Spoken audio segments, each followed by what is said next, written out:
Today, I look back on T-shirt Tuesday, and I need to say it was epic T-shirt Tuesday.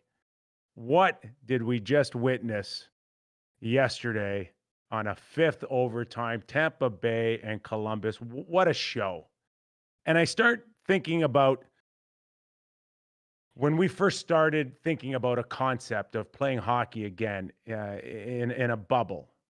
There was a lot of people, a lot of doubters that said this would never work.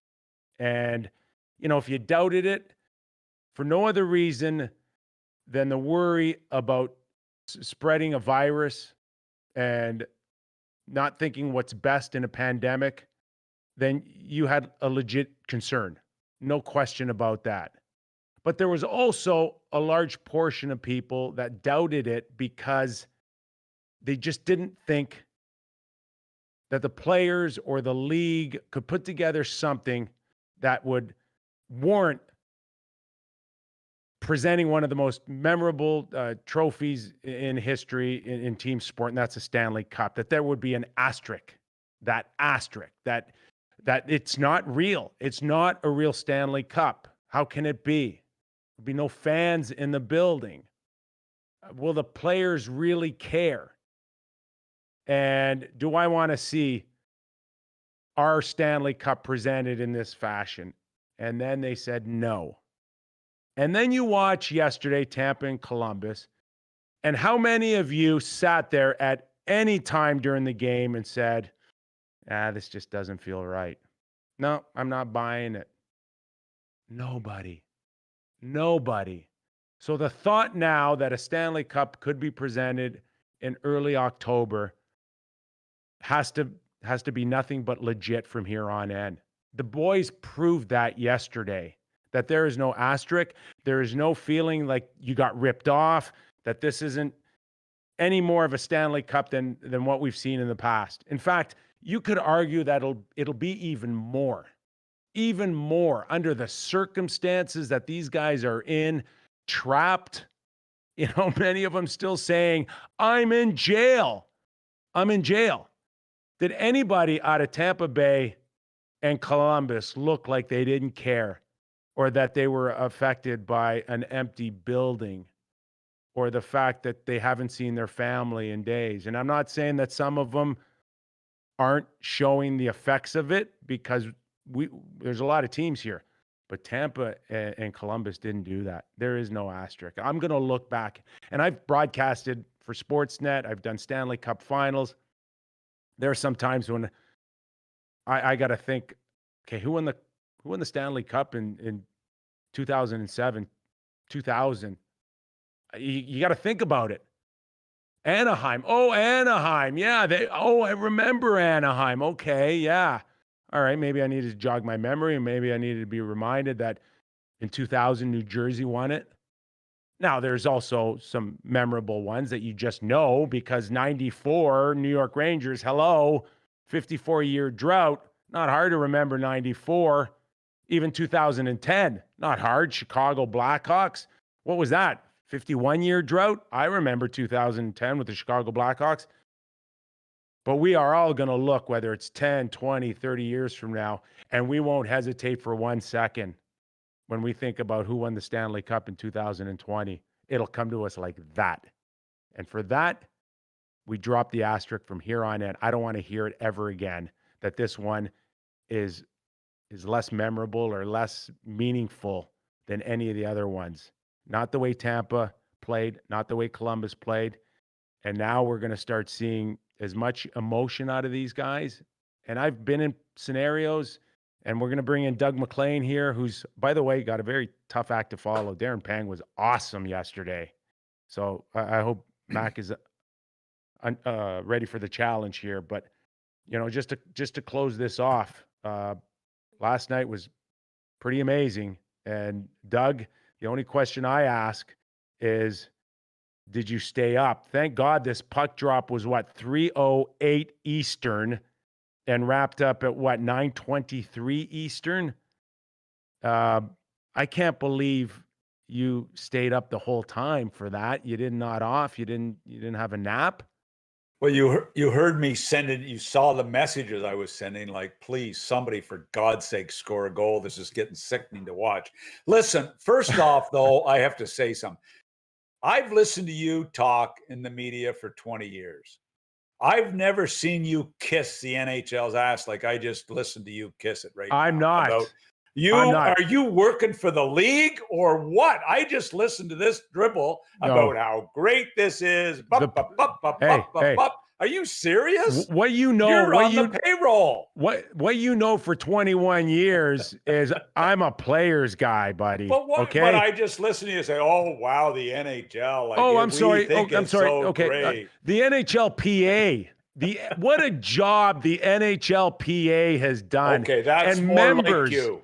And That's more like you. Members of the NHLPA, the way they're leaving it all on the ice. Yes, that's what better. A great job by the NHLPA. Does that make you feel better? No, that makes me feel more like I'm talking to Nick Kypreos. There you go. You saying the NHL. There you go. Oh my God, they've just done a marvelous job. Anyway, so listen, the game was long. It was long. And as it goes to more overtimes, it is such bad hockey to watch. Like, I was just praying for somebody to score. I didn't care who won. I just was praying for somebody to score. Now you're really pissing me off here because, well, first of all, after the game, I sent a tongue-in-cheek tweet about Gord Miller calling the game on Sportsnet. And of course, as we know, Sportsnet does not pick up all the games in terms of having their own broadcast team. So what they do is they kind of cheated a little bit and pick up the NBC feed. And that happened to be Gord Miller. Now, anybody knows our history between Sportsnet and TSN will know everything they need to know. You know, we hate those at TSN, right, Mac? We just hate them. So hate's a strong word. Oh, no. That rival was good. But Let's say they were rivals. I said, how about Gord Miller now calling the most memorable game in 22 years of history on Sportsnet? Like, think about the irony in all of that. But we are in a bizarro world. And that's the difference between me and you. You would give Sportsnet a shot about that last night. You never hear me give Columbus or Florida shots. You have to let it go. When you leave a place, you let it go. You're way too classy. So, in saying that, while I went tongue-in-cheek a little bit on that comment, Mike Milbury didn't with a tweet of his own. And I believe he suggested way too long. We need 3-on-3 or a shootout to wrap this up. Now, if you tell me right now that you believe in that tweet to end it, then I could make your contract null and void with the Real Kyper at Noon show. I may shut you down because that to me is crazy. If I ever saw a skills competition end a game like that, it might be over for me. Oh, no, for sure. Okay. But look, I love real overtime. So we need 5 periods of it on garbage ice? I was worried. I was worried for a second that this was a mid-60s crisis that, you guys need to take your Geritol before you go to bed. So I'm glad. So okay. So you can shit on it and say, okay, I want it over. But you're telling me you don't want the 3-on-3 or you don't want a shootout. So what do you suggest there, Einstein? Suggesting we need the referees to call more power plays in overtime so we can get it to finish before the ice gets so bad that a power play has no effect. But you know what? It was epic to watch. I mean, when I watched Korpisalo make 58 consecutive saves in a game, 58 consecutive saves, 88 was it in total. I watched Seth Jones play 60 plus minutes, 65 minutes. Like it, there's some great 65 stories. Minutes. Let's think about that for a second. That's unbelievable. And he's not one of those guys that just does a lot of wide turns and right. He pushes everything out there. I played 34 or 35 career NHL playoff games. Oh. I don't know if I played 65 total minutes in all those games like Seth Jones did last night. So I have to break in here with a breaking news. What do you got? Boston just scored 2-1 Boston. A goal that was really questioned as to whether it was batted in, and they went to video review for like 30 minutes, and then they finally made a decision. So it's Boston 2, Carolina 1. And thank you, Mac, just keeping you updated. Reminding everybody that we are live streaming here. Right. I'm ticked off a little bit of the NHL because they canceled this game last night that should have gone on. And then they threw it at 11 a.m. and they totally threw the Real Kyper at noon show with a curveball. And we've done a nice job here so far because we do know that we were up against 12 noon starts, all in the qualifying series. And we made adjustments. We went 11 a.m. Eastern for you because we didn't want to go up against a game. But this one was unavoidable. We hope you're sitting there, you're watching the game, but you're also live streaming us. You got the volume down on the game, and you're listening to the Real Kyper at noon show. That has to be the only way you're enjoying so far this great day so far. Right, Mac? That's the only way to do it. It is great when you can watch games. I mean, you know, I got home from golf yesterday, right into hockey. The only thing that bothered me is I had trouble watching the Calgary game because the damn Columbus Tampa Bay game goes forever. So it sort of cut into my appreciation of the way the Calgary Flames are playing. So you bailed on cable. That's what you're telling us. No, I bailed on a second monitor. Oops. Breaking news, Carolina just tied it up 2-2. All right. Well, listen, before we start dissecting, I think, Carolina and Boston, let's just kind of wrap up what happened last night. I will give you, marks on saying that we need more penalties. Of course, Tortorella and the whole Columbus Blue Jackets not happy watching Cam Atkinson get pulled down by Hedman with no call. I will say this, in the regular season, that is a penalty 1,000 times out of 1,000. But didn't you think Hedman did a great job on the play still to sort of camouflage it as well as he did? Well, he's got the long arms, absolutely. But when you don't have body position and you put yourself in a position where the stick comes into play, even reaching over, there's no question he went down because of the effect of Hedman behind him.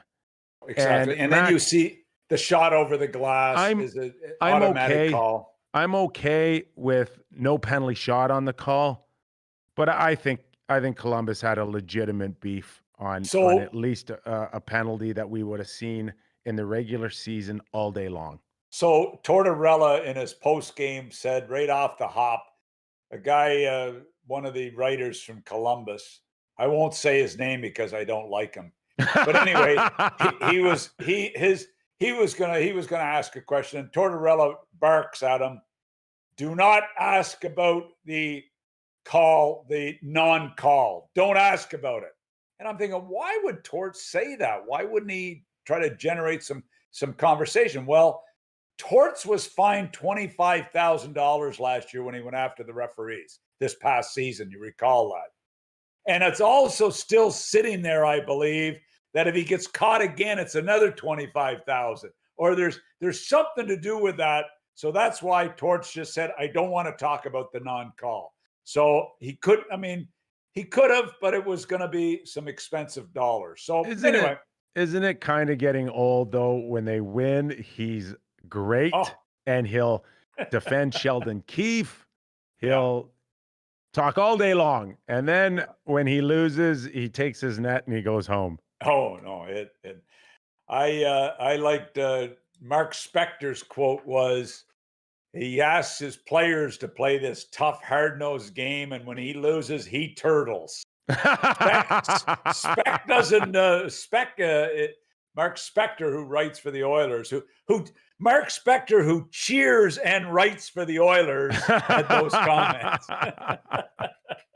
Hey, you've been known on occasion to cheer, so Yes, I have. knock it off. I don't blame. You know You- what? Everybody, look. The post-game press conferences are one of the worst parts of a coaching job, and I empathize with most coaches when they sit there and answer some of the questions that are asked. So anyway, look, it was a memorable game. It was a great goaltending thing.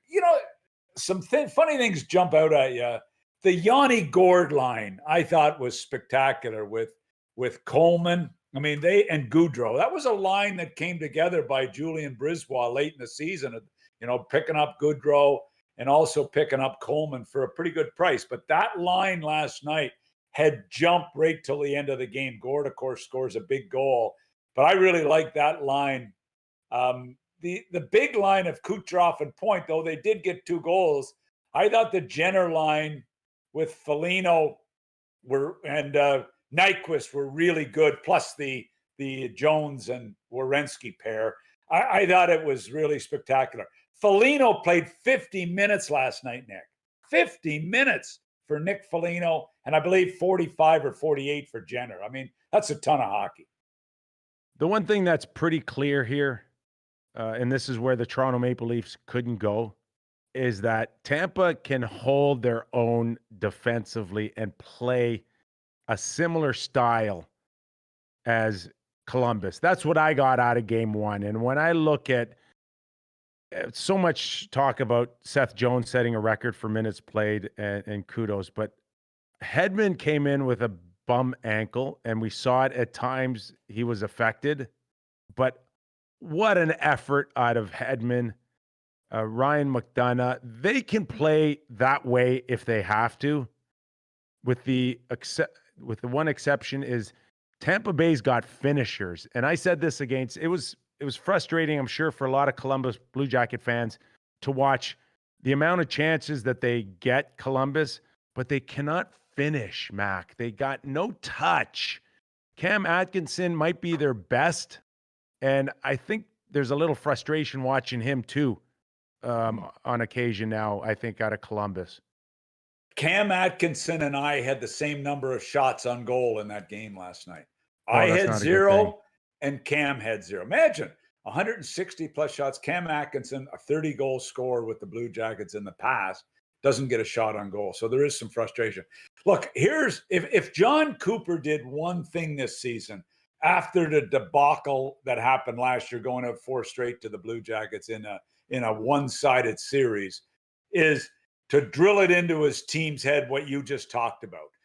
Don't take offensive chances and give up your defensive responsibility. That's what he's had to drill into their head all year. And watching last night, exactly what you said, that was drilled into their heads. They played for an offensive team, the way they play, although they've added some other pieces, and their 4th line was really effective.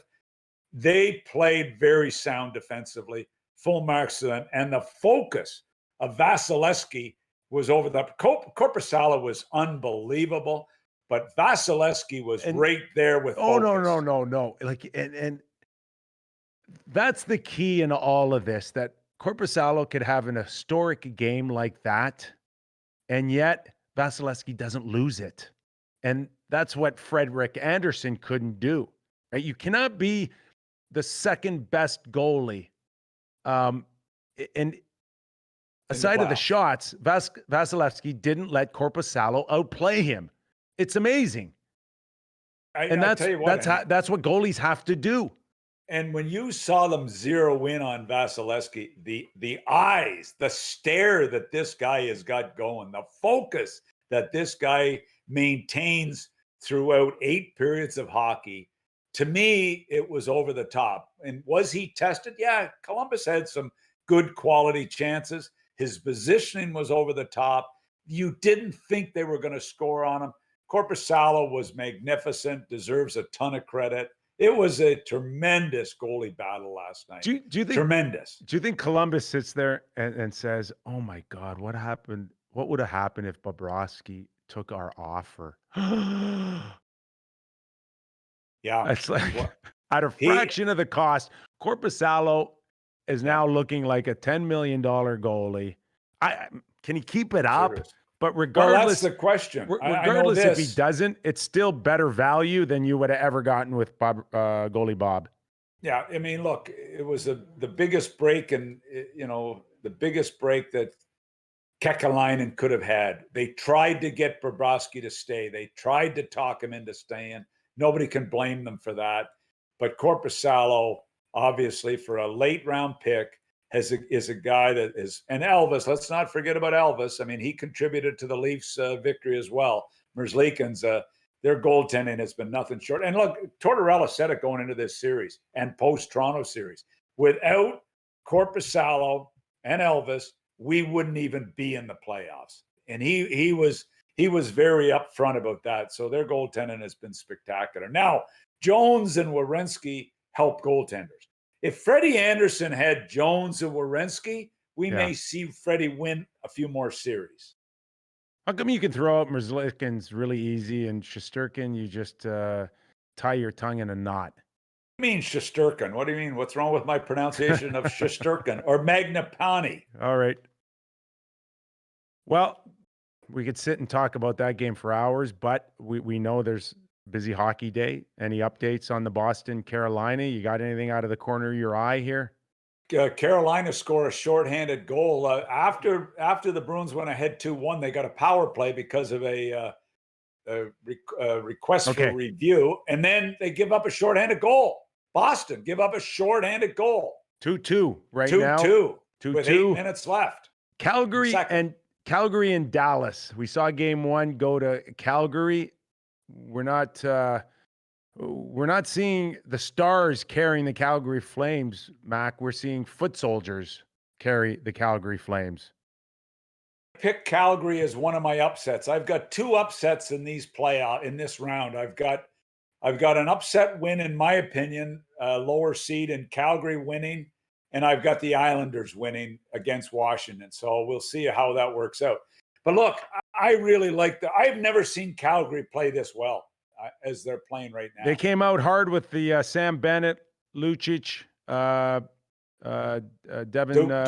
Dubé with 2 goals. That line has been spectacular. What about Lucic? Points in 5 straight games. I mean, people were mocking Lucic. You were. People were mocking Lucic for Neil. James Neal for Lucic. You were mocking. I did an interview with Lucic at the road hockey tryouts in Calgary. Remember when the Olympic team had the road hockey tryouts out there? And Lucic came up and sat in the booth with us. And then Weber came up and sat in the booth with us. And when I was sitting next to both those guys during their interviews, I decided I would never mock either one of them. Because of the size of it. So Lucic was being mocked by a lot of people over this Neil deal. This guy has been one of their best players, and Dubé and Bennett have been an unbelievably important line. Not only 5-on-5, but on the power play. Did you see the pass Lucic made to Dubé last night on that goal? I mean, come on. 40, 50-foot pass on the tape, hard. And Hudobin could not even come close to going short side with a glove on it. Look at this line. Bennett's name has been out there. They're in love with Bennett. They don't like Bennett. Fans are down on Bennett. Tree Living had ample opportunity to move him. But you know what? Credit Brad Tree Living for saying, this guy, I don't care. I don't care if he ends up with 3 goals or 15 during the regular season. It will be in the playoffs that this guy will play. And listen to this, Nick. You're 100% right on that. Dubé started and played the first 13 games of this season in the American Hockey League. 2nd round pick. This is a guy that has got unbelievable speed, and he's got decent hands. 2nd round pick, but he started in the American Hockey League 13 games. So this line has come 100 miles, and they may be their best line right now, which is pretty cool when your 3rd line is that important to you. And 5-on-5, we're not seeing the power plays that we have seen before. 5-on-5 has been tough for Gaudreau, been tough for Monahan, but it's also been tough for the Dallas Stars. Who don't score. I'm watching two of the best, at least they were a short while ago. Jamie Benn and Tyler Seguin cannot get this offense going. I don't get mind-boggling. why this team has had trouble scoring a lot this year, and I don't get it. Their defensively, they've been outstanding.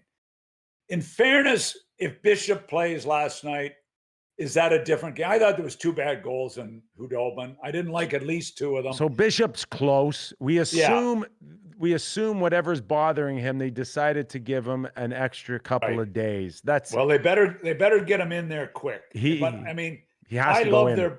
I love their blue line, but I'm sorry, I didn't see anywhere near enough offense from this team last night, and it's been like that a lot this year. Okay, Tyler Seguin, Tyler Seguin better than I know my son Clark. It's like you have a love fest with Seguin and Marner, so you know them better than I do. Tell me what is going on with Tyler Seguin. First of all, he's not healthy. Okay. And I'm not using that as an excuse because that's enough. That's enough to know. But he's just he's not healthy. He didn't play the last game, and it's debatable whether people think that it's to the point where it needs to be addressed or it can wait. But it's one of those nagging injuries. I suspect that is affecting him because he's not the player that we've seen before. And you could sit there and say Jamie Benn is older and perhaps has more mileage, and maybe even the body's breaking down on Jamie Benn. Yeah. But Seguin's still in his prime, I think at 28, and we've seen him be a top 5 player in the world sometimes during stretches of the last 5 or 6 years. It just seems now Dallas as a whole, including Seguin, they just seem their offense is stuck in the mud. Well, and you're 100% right. So Seguin's got an egg injury. Then that explains a fair amount. Hines, Radulov, Janmark, Pavelski, Guranov, Dickinson, Perry. There's just not I see a bunch of good players, but they need somebody to step up. Sam Bennett or Lucic runs Klingberg 30 seconds in the game, and you're like, oh boy, this could be a long night for these guys. And Heiskanen is a spectacular young player. You like Lindell, you like Klingberg, you like their blue line. But Nick, they were losing 3-2 in the third period, and they hardly had a scoring chance till they got that Giordano power play with 49 seconds left. They hardly had a scoring chance prior to that. Talbot made some good saves. Talbot let in a bad one last night. I know one was deflected, one was just a bad goal, but this guy has been so good. Talbot makes a couple of big saves late, but I got the Calgary Flames beating them. I do. All right, we're going to do something a little different now. We're going to bring Jordan, our producer, in. I've encouraged all of you for your comments. Of course, hit the smash button, the like button. Doug, tell them how much it means to you. Seriously. It means so much to me. It's the world. It's like getting my Social Security check. It's a very similar thing. It means a lot to hit the like button, please. And how much is that? How much is that Social Security check, by the way?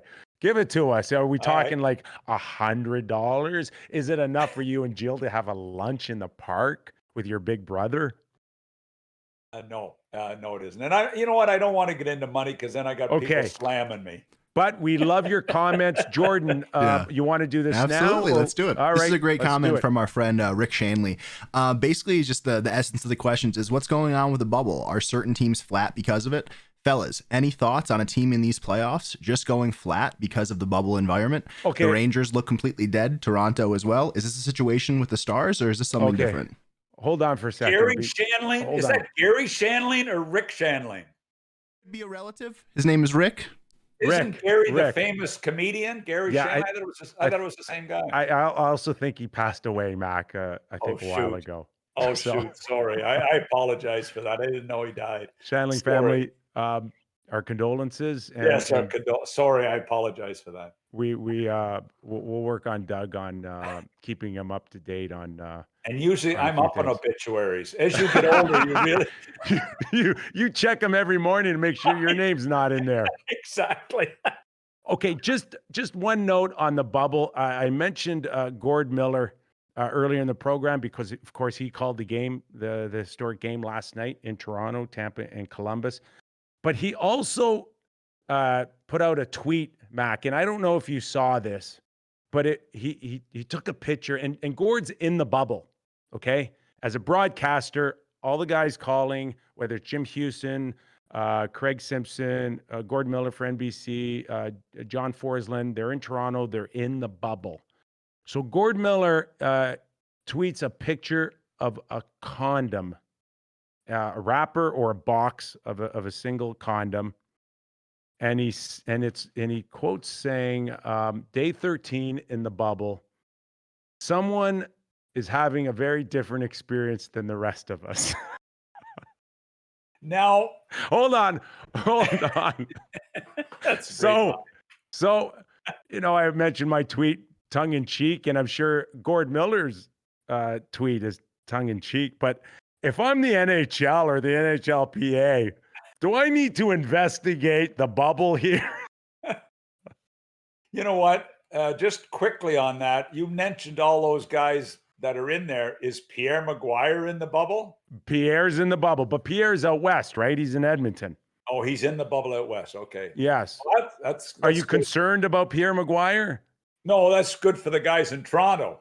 But anyway, listen, has it affected teams? I think the teams that did the round robin, I think that some of them could be affected by this. I really do. I think of the Islander Washington series. What are Washington going to come out like? Has it affected the Bruins? We're seeing them in a battle with Carolina. They weren't very good.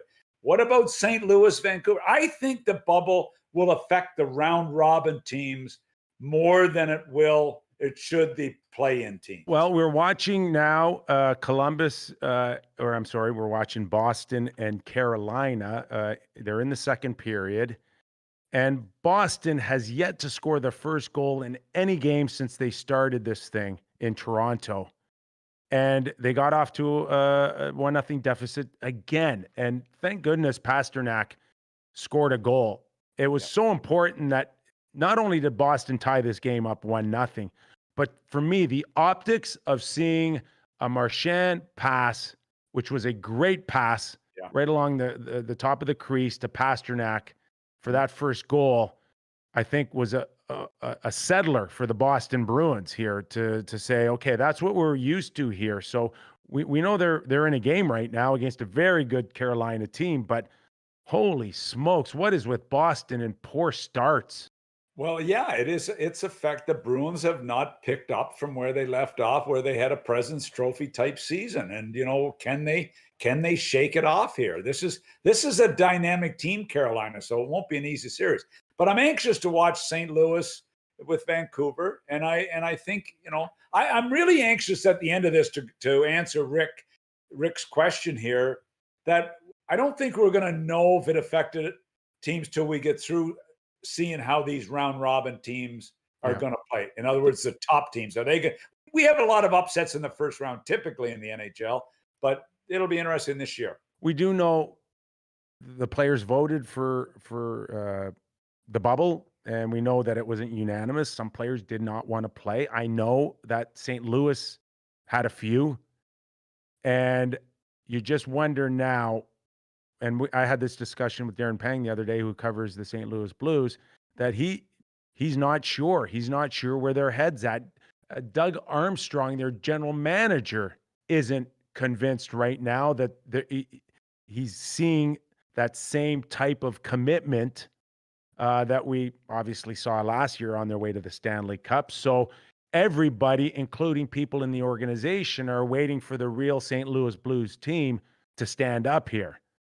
Well, I'll tell you what, when you look at their lineup, and you go from top to bottom and you say, wow, where's the weakness? Where's a wow factor, right? And it is their lineup is so strong top to bottom. I mean, think of this: Schenn, O'Reilly, Thomas, Sundqvist down the middle. I will say that's a playoff style center ice right there. I'm really curious now, and I listen. Pietrangelo is the captain of the St. Louis Blues. He's as professional as you'll ever find. Yeah. But what might be weighing on his shoulders a little bit is that he's a pending UFA, and most often than not, when a captain and a guy in his prime is entering the last year of a deal, and you win the Stanley Cup, you get a contract like that. That you don't have to worry about that. You're going to get looked after. But Mac, he never did. No, and then he looks at the two other right shots in Parayko and Falk, and you say, is there room in the cap system with the cap being stagnant for Pietrangelo, Parayko, and Falk on the right side? That's going to be interesting to see. But all I'm saying, the one blip with this team is Binnington was not very good in the round robin. We know what Binnington meant to this team in the playoffs. He should be good, but Panger says he's going to be fine. Going to be good for Vancouver. How is Binnington going to be? I think Darren Pang told me yesterday, Mac, that that's the least of his concerns is Binnington. It's everything in front of him. So really, good question. Good question. Jordan, you got another one? Question. Yeah, keep going. I got a couple here. From Yoda in chat today. Why is officiating so atrocious in the playoffs? I don't understand how the NHL is okay with it. Do you agree with them, or you feel differently? Well, there's always our sport historically has always been in question, and it's all subjective, right? I mean, it's some people think it's a trip, some people don't. That part of our game will always be there. But Mac, we can talk all we want about tightening up the rules, and I think overall the clutching and the grabbing is out of the game. We're seeing guys fly now. Yeah. We saw in Calgary, Dubé was on a 1-on-4. Okay, 1-on-4, I think. And who did he blow by? Sakara.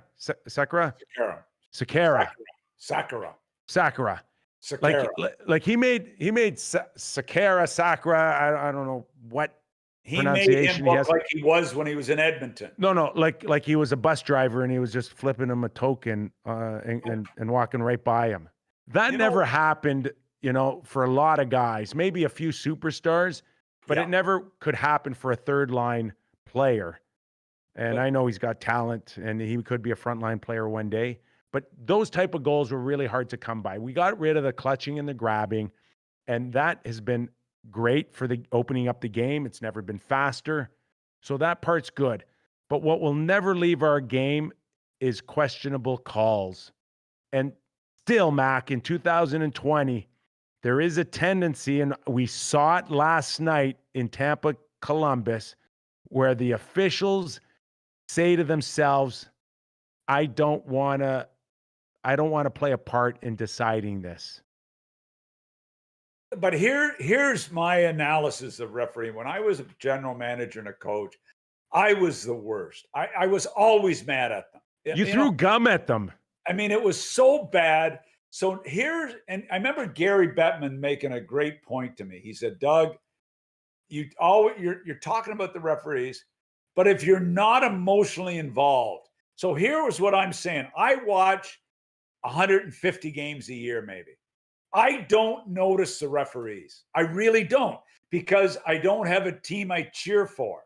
I cheer for certain people in the league, but because I'm not emotionally attached to a team, I don't even notice the referees. I don't, unless it's an egregious call. An egregious call, that's when I notice them. So many fans are so emotionally involved with their team that they live and die with every call. And when you're just away from it, I'm sorry, I couldn't even tell you who was refereeing the game last night. I used to see, when I'd see a certain guy's name on the game sheet on a morning skate, it'd ruin my day thinking that this guy was going to referee for us. Did you say that you watch 150 games a year? Parts of 150 games. Do you know that there's 1,300 in a season? So what the hell are you doing for the 1,150 other games? As you probably are aware, I retired last year, right? And I had a dramatic cutback in the number of games I watched. Now that I'm trying to carry you on this show, I'm all of a sudden watching. I've watched 100 in the last 2 weeks. So all of a sudden, my retirement has gone out the window, and all of a sudden, I'm back watching 700 games a year. So we are now live streaming here on the Real Kyper at Noon show. Nick Kypreos, Doug Maclean from his office in Summerside, PEI. Update, Boston and Carolina after 2 periods. Mac, what do you got for us? 2-2. 2-2. Hard-fought battle. You know, everybody that was watching that game now is now live streaming with us here. So they're catching actually a really good portion because we've got the Islanders and the Caps at 3 p.m. Eastern, Coyotes and Avs at 5:30 p.m. Eastern, and then we go prime time with the Flyers and the Canadiens at 8 p.m. Just one little side note I have to bring up here, if you'll give me 30 seconds of your time. You're gonna plug something that's totally unrelated to my show. Craft Hockeyville is this weekend, and the voting is on, and they're all 4 great communities. But the one that I have a special bias to is Tyne Valley PEI, or one of the 4. Their community rink burnt to the ground this year, and obviously they're looking to rebuild.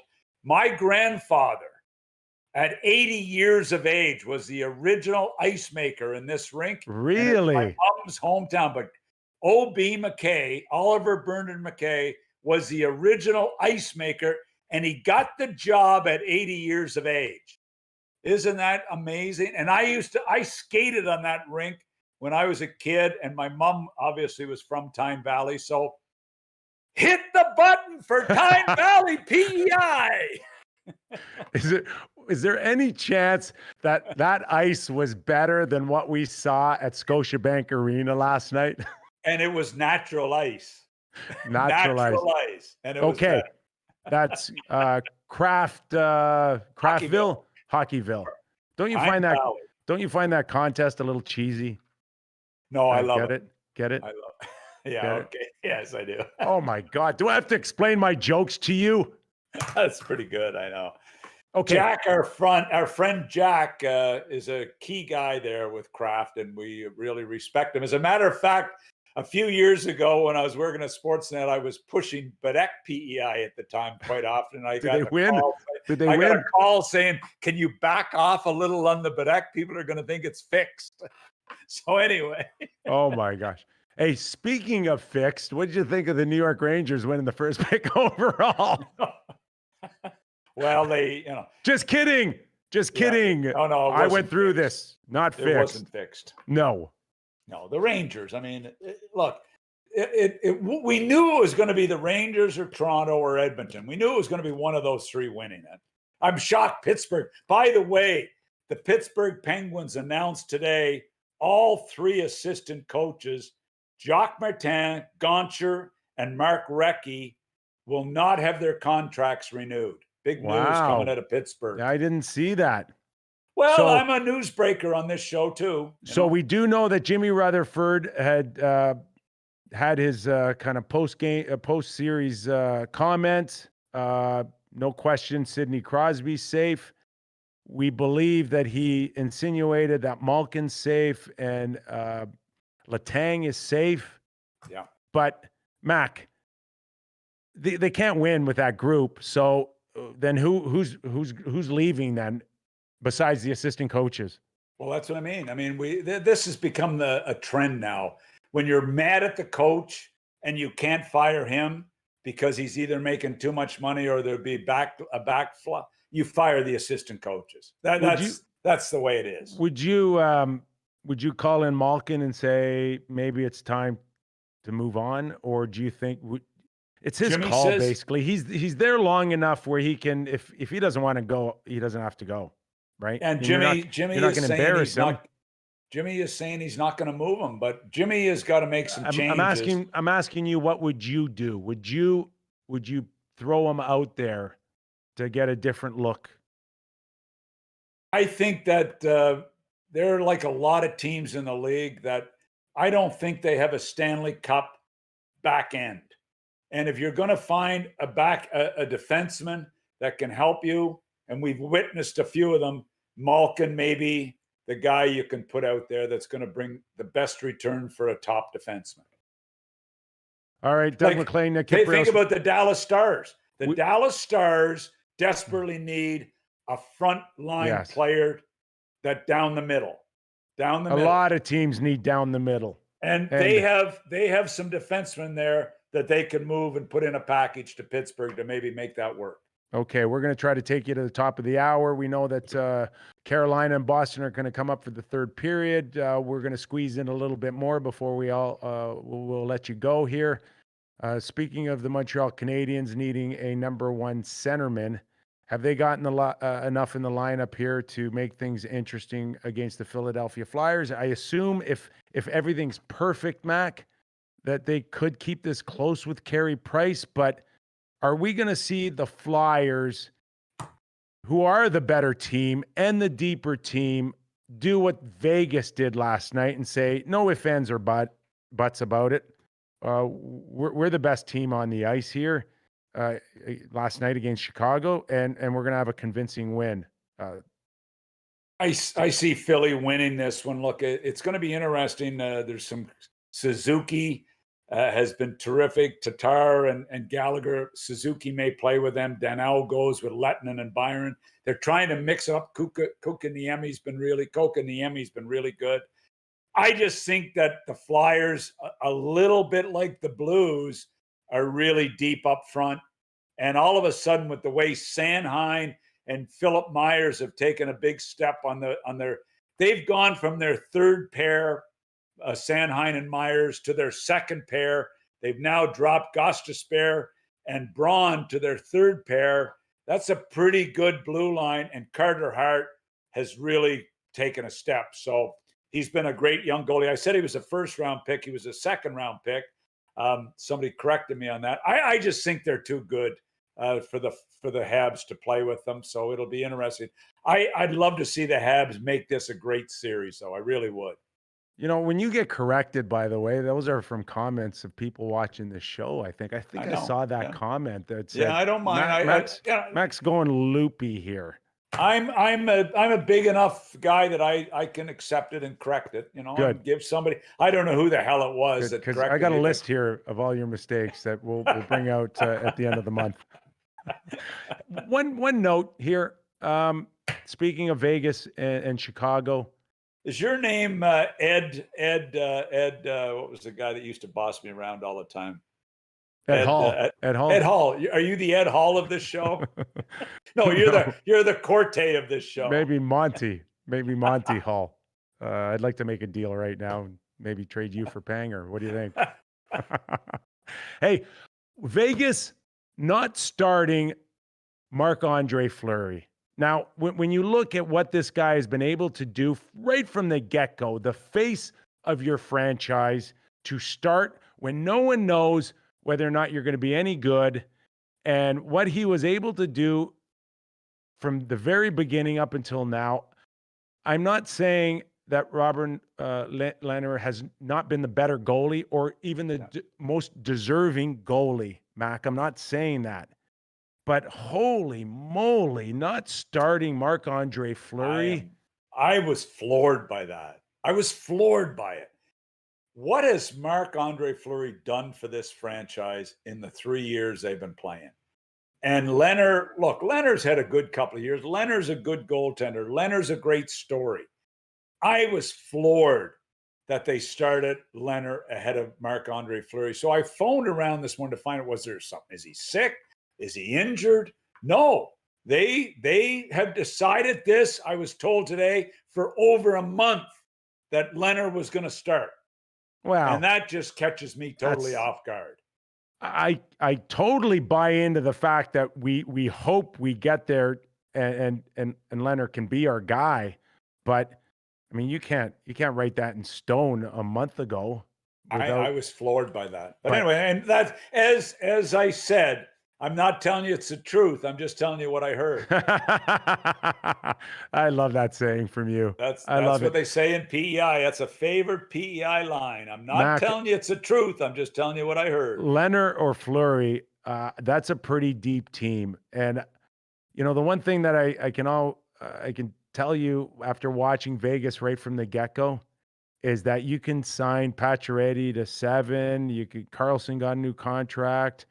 Stone comes in with big money, but Smith and Marchessault have been and continue to be their top players too, because last night I thought they were fabulous. They've been, I mean, Marchessault and Riley Smith both come from the Florida Panthers in a pre-expansion deal. Is that unbelievable? Unbelievable. With the careers they've both had since leaving the Panthers. Yeah. Who, by the way, they got for nothing basically from the Florida Panthers. But here's where I thought Vegas, I didn't know if their blue line was good enough. I really didn't know. I know we like Schmidt, but you know, the pair that has been unbelievable for them is Martinez, the pickup from LA, and Theodore. That combination right now is they're not Jones and Werenski, but they're right there with some top pairings in the league. Martinez, a great pickup, and Shea Theodore, Anaheim never wanted to let him go, but he is becoming a hell of a player. So, you know what? Pacioretty comes back last night. You know what? Tuck has become a good player. They're pretty solid all the way around. All right. So are we going to see a 5:30 start tonight or an 8 p.m. start tonight get delayed? What do you think? Maybe that should be a prop bet on blitzbet.eu. Of course, our gaming site, our sports betting site. I don't know much about gambling, but I've heard of these prop bets. Would you put a prop bet on that? That Philly and the Canadians get delayed? That should be a prop bet. Listen to me, blitzbet.eu. Put that up. Do you know how unbelievably upset the Bruins would be leaving that building last night, saying their game was changed to this morning? Why cancel? I'm like, come on, play the game for goodness sakes. How soft are you guys that you need your 8 hours sleep? I mean, they would be wild leaving there last night after expecting to play.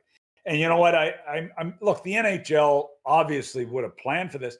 So can you explain to me, with the bubble being on the CNE grounds, why they're not using 2 arenas?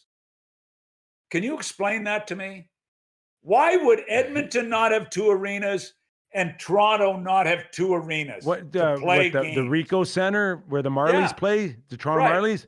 Can they not play a game with nobody in the building there? Minor league building. You couldn't dress it up as well as the Scotiabank Arena. There's dressing room facilities. There's workout areas. Not happening. Not happening.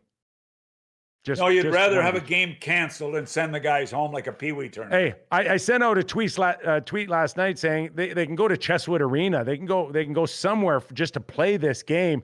We don't even have to watch, but play it, for God's sakes. Now be careful. You're pro NHL now. You're criticizing them a little bit here. It's not like you. Coyotes and Avs. What do you got for me? Is anything going to go 7 games here? The Colorado winning this one in a walk. I may be wrong on this, but I think Colorado win this for fun. I just do. I don't think it's even going to be close, but you know, we're being surprised by bubble teams, but I've got Colorado doing some major damage. So the only upsets I told you I have are the Islanders beating Washington and Calgary beating Dallas. Every other series, I'm going with the favors. One note on the Caps. You like the Islanders to upset the Caps? I like the Islanders to upset the Caps. I think the addition of Pajot, who slides into a third line spot there, Andy Green, a good pickup. I mean, they've got to get Boychuk healthy. I don't know what his status is. Nice to get him back. I think I really believe that they have a chance to knock the Caps off. I really do. I think the only chance they have is that Holtby falls off a little bit. And if we see the Holtby of 2 years ago, it's a slam dunk for Washington. But Holtby, he's a UFA Mac too. So he's got that a little bit over his head here. Here's another guy. We mentioned Pietrangelo. This guy's looking for his payday out of Washington as well. I don't know if he's going to get it. I just want to see. I'm going to give you 6 names here.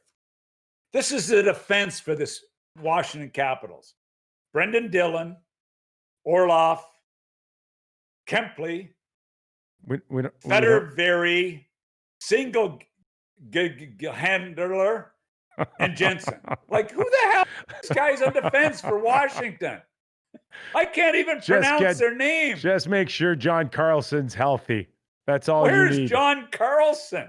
I mean, I just read Orlov. We love Orlov.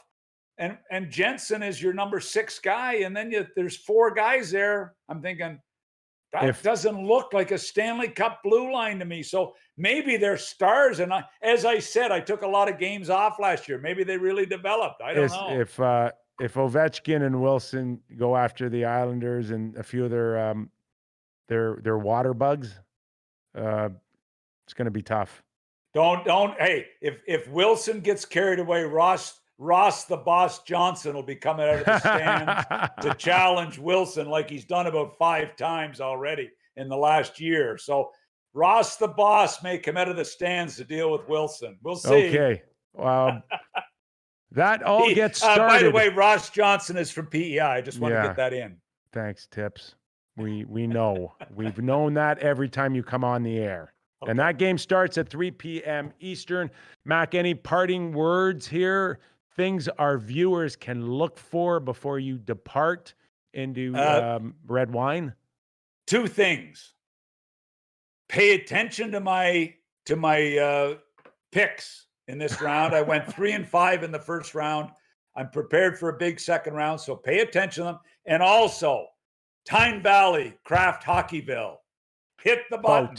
Hit the button, smash the button, smash the like button for our show because we really appreciate it. It helps support us moving forward. So please, and I know people are really concerned about supporting us. Oh yeah, rating and reviews. Have you read those on Apple Podcast? Some of those comments are great for me. Not so good for you. Not so good for you, but great for me. I've sort of gotten hardened in my career. I don't read a lot of comments. Okay, we're getting ready for the third period. Carolina and Boston. Mac, how does this thing finish? We're going in tied 2-2. Give us it. Well, I've picked Boston to win this series, so I've got to go with Boston. Okay, I think Boston. Sean Corrali gets the winner. Can our listeners get that in on blitzbet.eu, maybe on a prop bet that Indeed they Boston can. Wins this? Indeed they can. Yes. Canadian depositors only. Canadian deposit only right now. For now, just Canadian deposits, but you can now bet on Doug Maclean's Boston Bruins going into this third period. Mac, great job. Not Darren Pang-esque, but great job. Well, appreciate that. You know, Panger's okay as a substitute. Did you Panger is a little Panger. I classify Panger as a little substitute.